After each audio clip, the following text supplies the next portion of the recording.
Dedi. Halo Bu. Assalamualaikum Pak Ded. Waalaikumsalam. Bagaimana kabarnya hari ini? Alhamdulillah luar biasa. Mohon maaf Pak Ded, ini tadi saya pengen ngajak ngobrol sama jenengan terkait dengan observasi yang akan kita lakukan nanti besok nih. Besok jam berapa Pak Ded? Jam 1.2. Oh iya, jam 1.2 di kelas 10 P2 nggih Pak Ded. Nggih. Sebelum saya masuk ke kelasnya jenengan untuk melakukan observasi, nah di sini seperti biasa sebelum observasi kita harus melakukan yang namanya praobservasi nih Pak Siap. Ded. Jadi ini nanti ada beberapa pertanyaan yang saya sampaikan, saya tanyakan kepada Pak Dedi, nanti silakan dijawab sesuai dengan apa namanya sistem pembelajaran yang akan Pak Dedi lakukan besok di kelas 10 Bapak. Yang pertama, tujuan pembelajaran yang akan jenengan lakukan di kelas 10 P2 besok apa Pak? Jadi tujuan pembelajarannya yaitu dengan model pembelajaran problem solving atau PBL Bu. Siswa dapat menganalisis gejala atau fenomena geografi dengan menggunakan konsep geografi yang benar dengan ketuntasan 75%.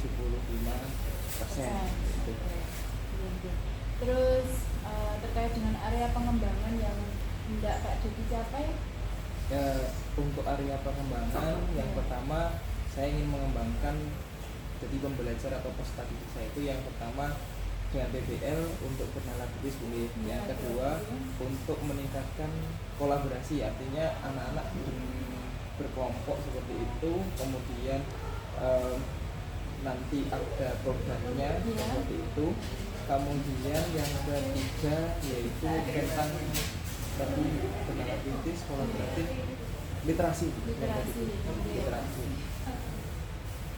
Dengan literasi, nah ini nanti saya ditanya dikit Pak, kalau terkait dengan literasi ini nanti berarti anak-anak membacanya berdasarkan masalah yang mereka peroleh atau di buku Pak? Jadi ini untuk saya awal pembelajaran, jadi saya menyampaikan tujuan pembelajaran, kemudian anak-anak saya minta untuk membuat infografis atau peta konsep tentang konsep geografi, 10 konsep geografi itu. Kemudian hasil tulisannya itu saya minta anak-anak untuk menempelkan di dinding nomor 1, 2, 3, 4, 5 seperti kayak biasanya disebut walking gallery atau kayak desktop atau penggambaran gitu. Seperti itu Bu. Nah jadi nanti kelompok 1 ke kelompok 2 ke 3 ke 4, 4 ke 5, 5 ke 6 seperti itu. Nah dari hasil kuling itu anak-anak itu saya pengennya anak-anak itu mengetahui kata kunci dari masing-masing konsep itu saja, konsep lokasi seperti apa, jarak, apa. Kalau kita yang menjelaskan jelas anak-anak yang ngantuk loh Bu. Akhirnya dengan teknik itu anak-anak saya pengen mencari kata kunci dari setiap kelompok ya. Apakah dari kelompok itu kan ada yang bisa dibandingkan atau ada yang bisa disurvei dan sebagainya seperti itu. Kemudian anak setelah itu kembali ke kelompoknya, karena saya yakin setiap pemahaman konsep itu setiap anak berbeda-beda. Akhirnya saya kelompokkan berdiskusi untuk menyamakan pendapatnya. Nah kemudian di dalam teknik pembacanya itu yang kalau di situ hanya mencari kata kunci. Setelah itu anak-anak akan saya berikan permasalahan satu kelompok satu permasalahan yang berbeda. Bisa saya pakai spin, bisa pakai lotre seperti itu. Nah kemarin itu yang saya pakai itu permasalahan yang pertama yaitu permasalahan industri, yang kedua permasalahan tambang, terus yang ketiga pembangunan IKN, yaitu kemudian kondisi jalan di Lampung, kemudian pokok berkaitan dengan letak suatu tempat yang terpencil seperti itu Bu. Yang kemudian yang terakhir adalah bagaimana kerusakan flora dan fauna. luar biasa Pak. Berarti area pengembangannya ini sebenarnya hanya 3 poin ya Pak, yaitu mengajak siswa untuk berpikir kritis ini tadi, terus kolaboratif, dan yang terakhir adalah literasi. Tapi dari kegiatan ini tadi ternyata Pak Dodi sudah merancang seperti itu detailnya. Luar biasa Pak Dodi, bisa saya contoh ini nanti. Sama-sama, saya juga belajar dari jenengan. Terus untuk yang ketiga Pak, pertanyaan yang ketiga, strategi yang dipersiapkan ini Pak? Strateginya yang pertama di kelas 10 T2 ini kan ada anak yang inklusi dulu. Nah, salah satu anak yang inklusi, sehingga di sini yang pertama saya harus menanamkan kesadaran bahwa kita saling memiliki satu sama lain, sehingga tidak ada pengecualian kayak seperti itu. Mungkin itu treatment yang pertama. Kemudian di sini saya juga melibatkan anak yang inklusi untuk aktif dalam pembelajaran, meskipun dengan tingkat presentasi yang kecil, misalkan seperti itu. Nah, untuk peningkatan yang pertama, untuk berpikir kritis, saya harus mencari permasalahan yang detail. Artinya gini Bu, berpikir kritisnya anak-anak mencarinya itu saya tentukan. Ada yang misalkan hasil analisis asesmennya, asesmen diagnostiknya kelompok yang misalkan kelompok yang tinggi, itu saya kasih permasalahan yang agak sulit, maksudnya gini, bisa dari majalah atau dari sumbernya dari majalah atau artikel atau jurnal. Nah, anak-anak yang memiliki kemampuan tinggi nanti akan menganalisnya kan jauh lebih sulit, mengidentifikasi kata-kata sulit di situ, kemudian mencarinya di KBBI itu kan membutuhkan ketelitian. Nah, untuk yang menengah itu nanti akan saya kasih dari teks, misalkan kayak teks berita dari internet, dari artikel dan sebagainya. Kemudian untuk yang yang low itu saya kasih dari video YouTube atau sebagainya, karena itu anak-anak sesuai dengan tahap perkembangannya, nggak terlalu sulit dan nggak terlalu mudah seperti itu. Untuk meningkatkan literasi dari anak-anak itu dan berpikir kritis itulah. Kemudian di sini saya juga menggunakan teknik SQ3R. Apa itu Pak?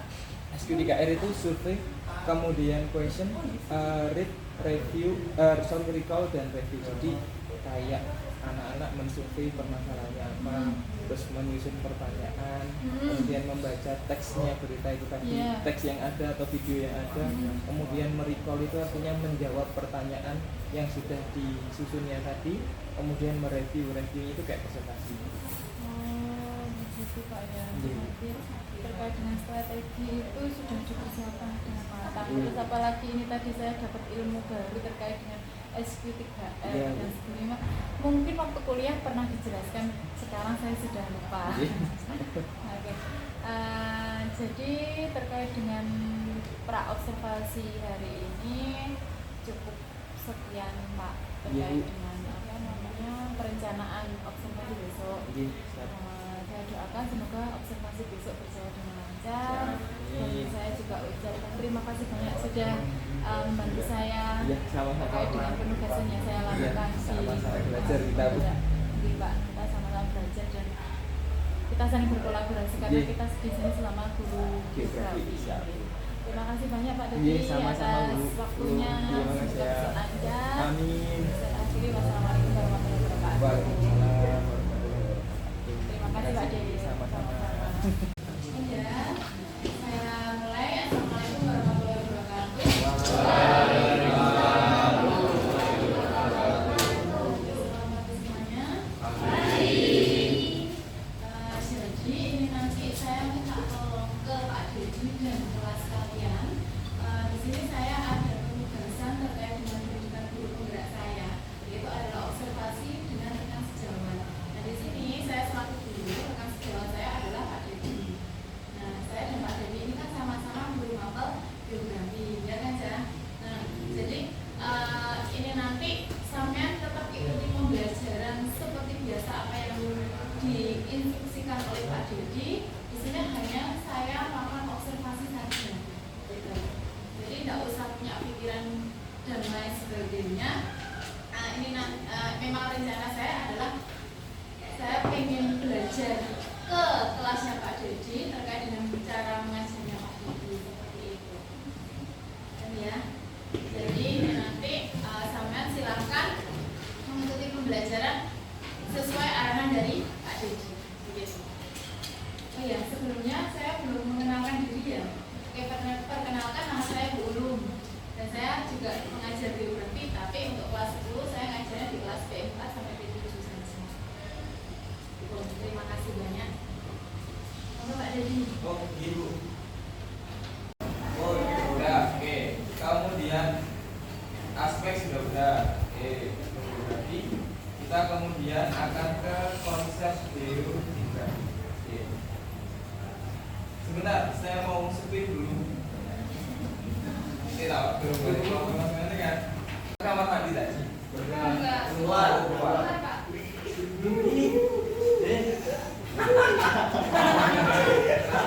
Oke, jam 13 siapa? Oh, orangnya. Jadi, tadi kita sudah membahas tentang perkembangan, bahwa perkembangan geografi itu mulai dari kuno. Ruang lingkup geografi itu kayak gimana?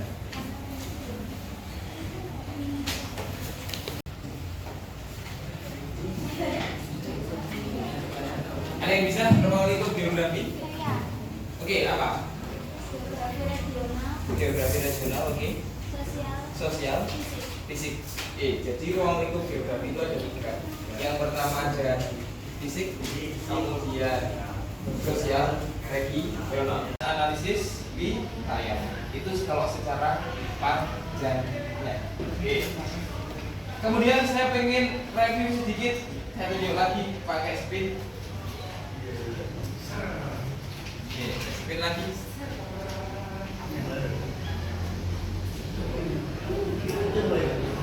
Lanjut Pak. Absen 25. Sorry, 25. Nafisa. Oke, Nafisa. Konsep geografi kemarin ada berapa? Konsep geografi kemarin ada berapa? 10. Apa aja? Lokasi. Jarak. Lokasi, jarak. Keterjangkauan. Oke. Pola. Morfologi. Nilai kegunaan. Aglomerasi. Interaksi dan interdependensi. Diferensi area. Keterkaitan keuangan.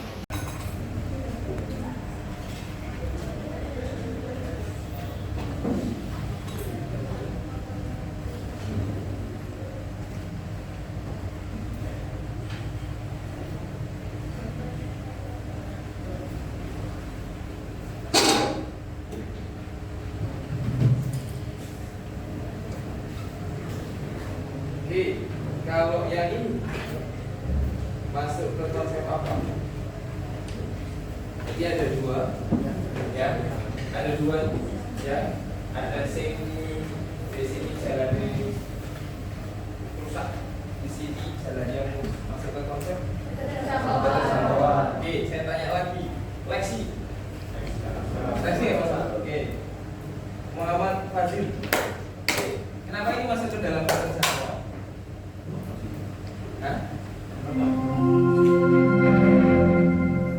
Saatnya jam kedua dimulai. It's time to begin the second lesson. Kenapa ini masuk ke dalam konsep keterjangkauan?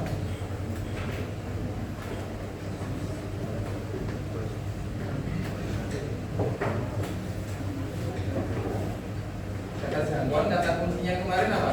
Dari hasil keliling kita dari kelompok 1, kelompok 2, 3, 4, 5, 6 kemarin. Kemudahan akses, kemudahan dalam mengakses suatu tempat. Kemudian yang ini, yang gambar di sini, saya melatih anak-anakku semua untuk belajar berliterasi, terutama mengidentifikasi kata-kata sulit. Oke. Kemudian yang ketiga, dari teks atau video tersebut termasuk dalam aspek geografi apa? yang dikelompokkan, mana yang fisik, mana yang tadi. Coba ditunjukkan hasilnya tadi. Hasil pekerjaannya mana? Hasil pekerjaannya mana? Kanvanya. Hah? Bukan kanvanya. Kanvanya mana? Oke. Yang kelompok 1 kanvanya mana? Belum di print? Print Pak. Oh ya udah, oke. Kalau nggak print nggak apa-apa. Saya Kita lihat. diferensiasi produk. Oke. Ada lagi. Kelompok 1 PPT, kelompok 2 PPT juga. Kelompok 3 apa? Kelompok 3 bentuknya apa? Bentuknya apa kelompok 3? Oke, udah. Sudah. Tipografis atau PPT?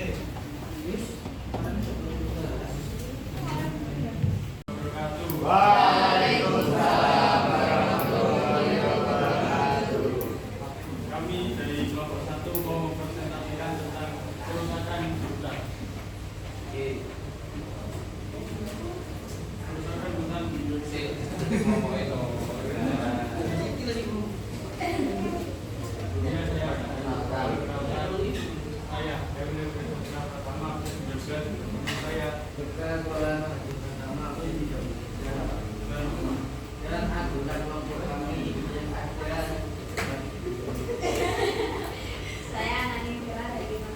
akibat aktivitas pertambangan industri dan positif terdapat penurunan deforestasi di Indonesia dan negara ini bahkan terbentuk sebagai pemimpin dalam upaya mengurangi laju deforestasi di dunia. Emisi kebakaran hutan, data dari EAMS atau menunjukkan bahwa Indonesia tidak termasuk dalam kelompok negara dengan emisi kebakaran hutan terbesar. Deforestasi proses adalah proses pengguguran hutan atau pengubahan kawasan hutan menjadi kawasan terbuka. Oke, ini jadi kata-kata sulit yang ketika membaca dan belum diketahui artinya. Deforestasi.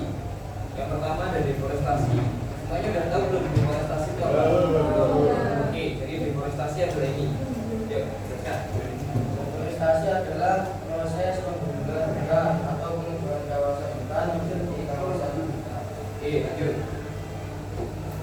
Pantopikal adalah berkaitan dengan keadilan tropis secara keseluruhan. Industrial mining pertambangan skala besar yang menggunakan teknologi industri. Emisi pelepasan atau pengeluaran zat terutama gas ke atmosfer. Indonesia jadi negara terburuk yang berkontribusi terhadap 58,2% deforestasi hutan tropis, pertambangan hutan tropis. Artinya Indonesia memiliki kontribusi terbesar dalam merusak hutan tropis akibat aktivitas pertambangan di itu.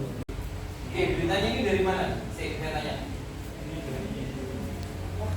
Beritanya mana? Ada linknya di sini? Ada linknya di sini? Tidak ada. Nah, kamu mengidentifikasinya dari mana? Ngambilnya sumbernya dari mana? Hah? Beritanya apa? Ngambil dari berita atau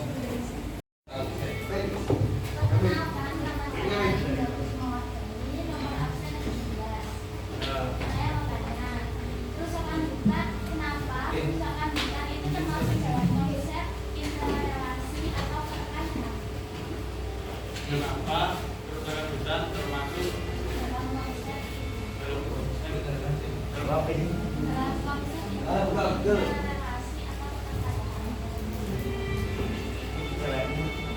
Yang biar ada pembatasan permintaan itu.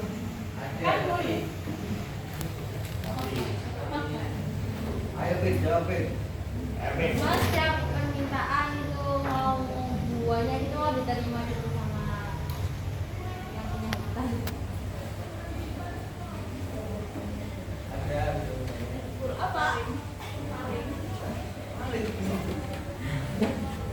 Oke, kelompoknya dibantu yuk. Kelompoknya dibantu. Oke, dibantu. Jadi pertanyaannya gini, kalau semakin tinggi peningkatan atau permintaan kaki. Assalamualaikum.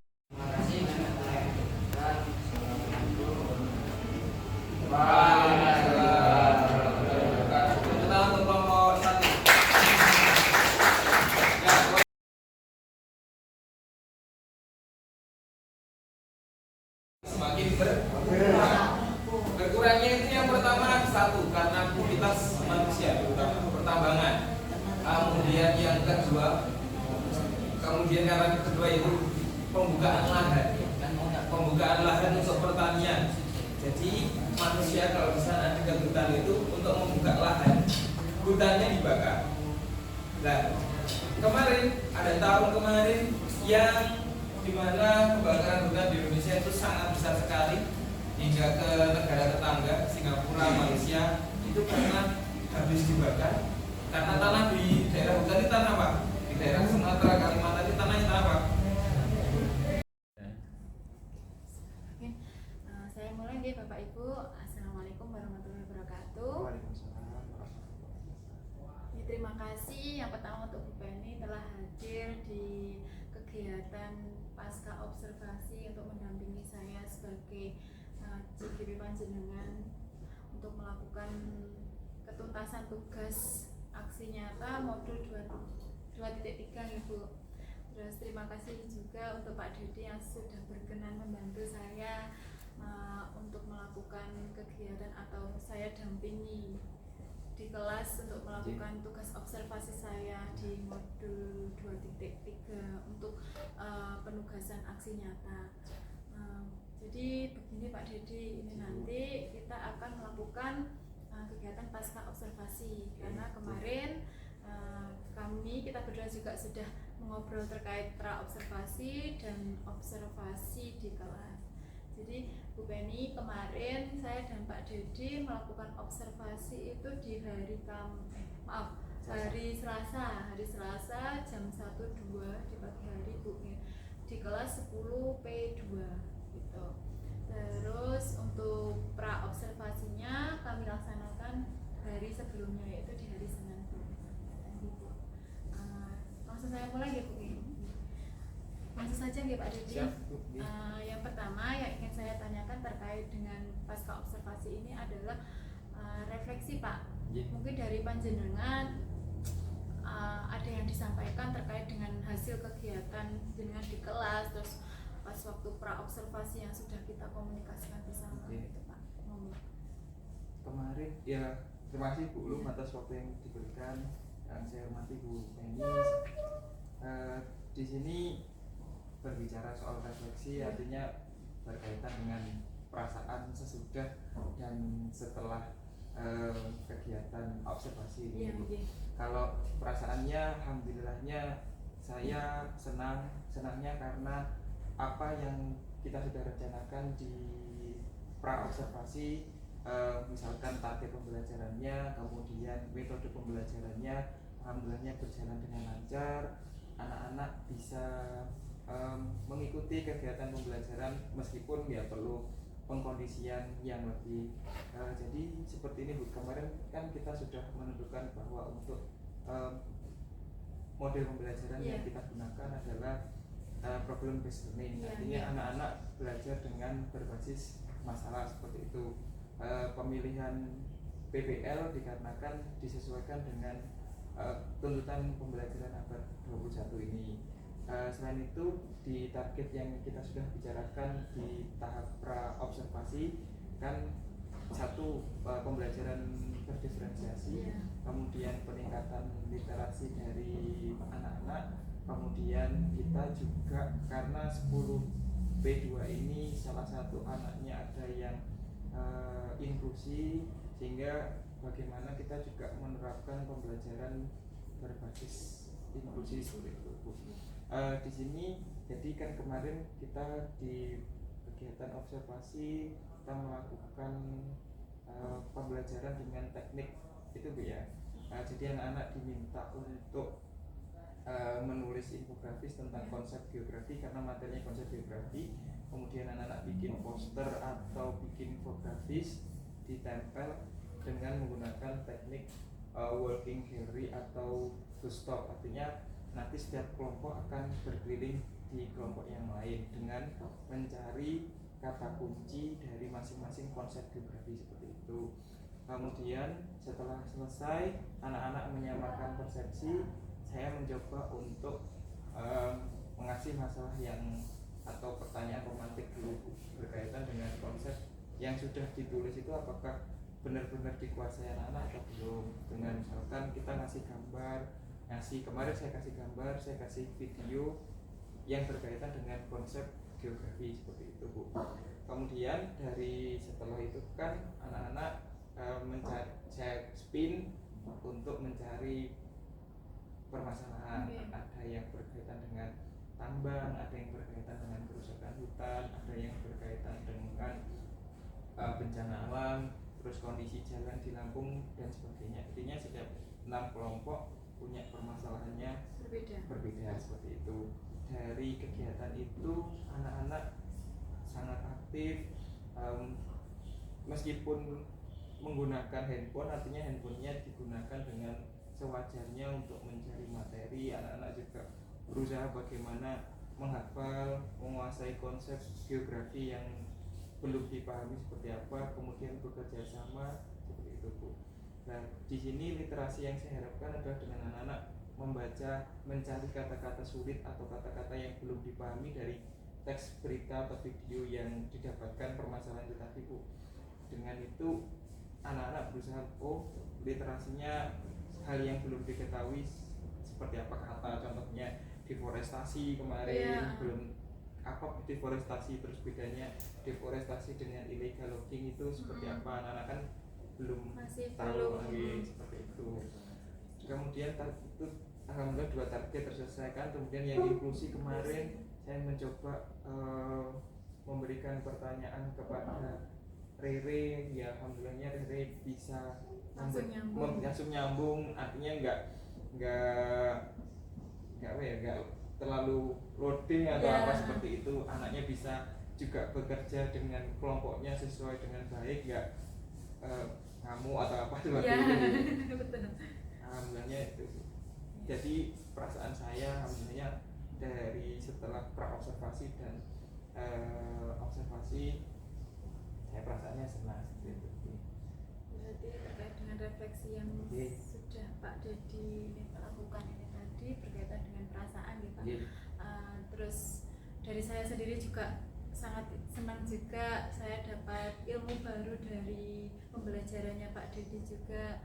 Terus saya menemukan beberapa poin penting berkaitan dengan cara mengajarnya Pak Dedi, yaitu yang pertama adalah Pak Dedi mendampingi anak yang inklusi ini tadi itu tidak harus dengan kekerasan atau bagaimana, tapi Pak Dedi mendekatinya itu sangat-sangat kalem, lembut, tapi anak ini tadi langsung respon Bu berkaitan dengan anak inklusi ini tadi. Terus yang kedua adalah saya belajar dari Pak Dedi itu adalah teknik SQ3R itu Pak Dedi, berkaitan dengan SQ3R itu adalah teknik berliterasi anak-anak gitu Pak. Yang pertama itu anak-anak survei dulu menyusun pertanyaan dulu, terus selanjutnya yang kedua itu membaca, terus yang terakhir apa Pak Dedi?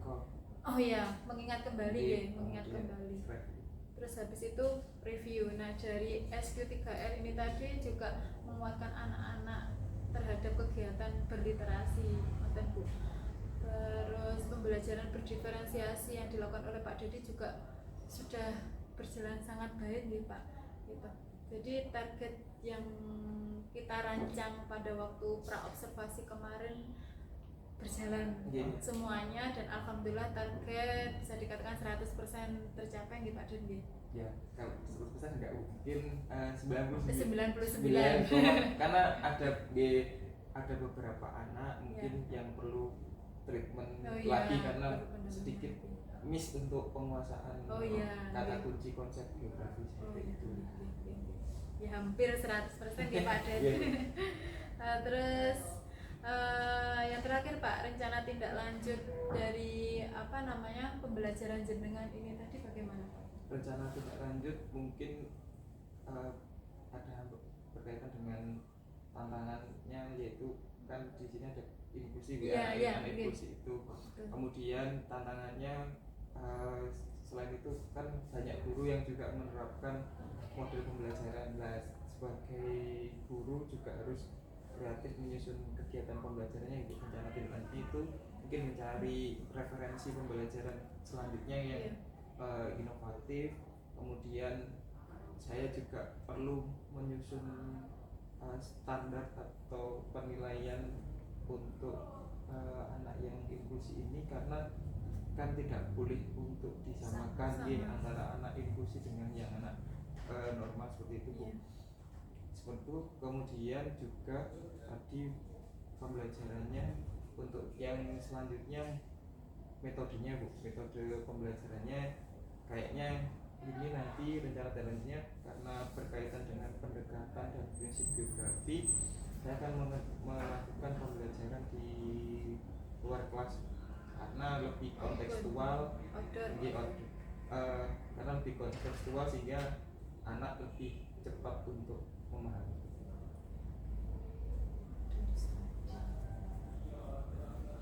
Berarti rencana tindak lanjut yang jenengan akan lakukan yang pertama itu berkaitan dengan mencari referensi model pembelajaran yang menarik dan interaktif ya untuk anak-anak.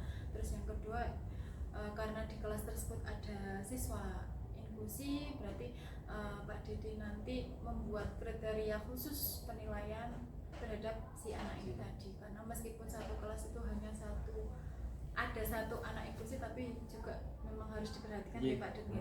Terus yang ketiga adalah karena di pembelajaran geografi ya Pak Dede, berarti metode pembelajaran yang biar lebih anak-anak itu makin paham atau lebih menarik lagi itu adalah outdoor study gitu ya Pak.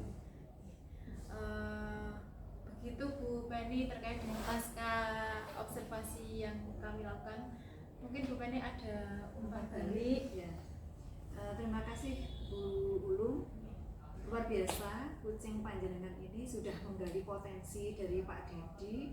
Kompetensi apa yang akan ditingkatkan sudah muncul, kemudian tindak lanjut sudah muncul, kemudian panjenengan juga sudah menggali refleksi-refleksi dari apa yang dirasakan, apa yang dipikirkan Pak Dedi ke depannya, itu juga sudah muncul semuanya.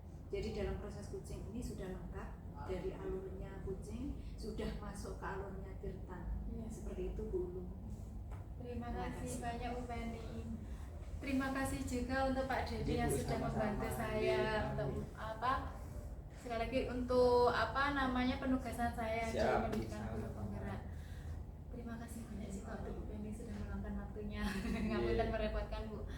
Terima kasih untuk kegiatan pasca observasi ini saya tutup. Terima kasih banyak untuk Bapak Ibu berdua. Saya akhiri, wassalamualaikum warahmatullahi wabarakatuh.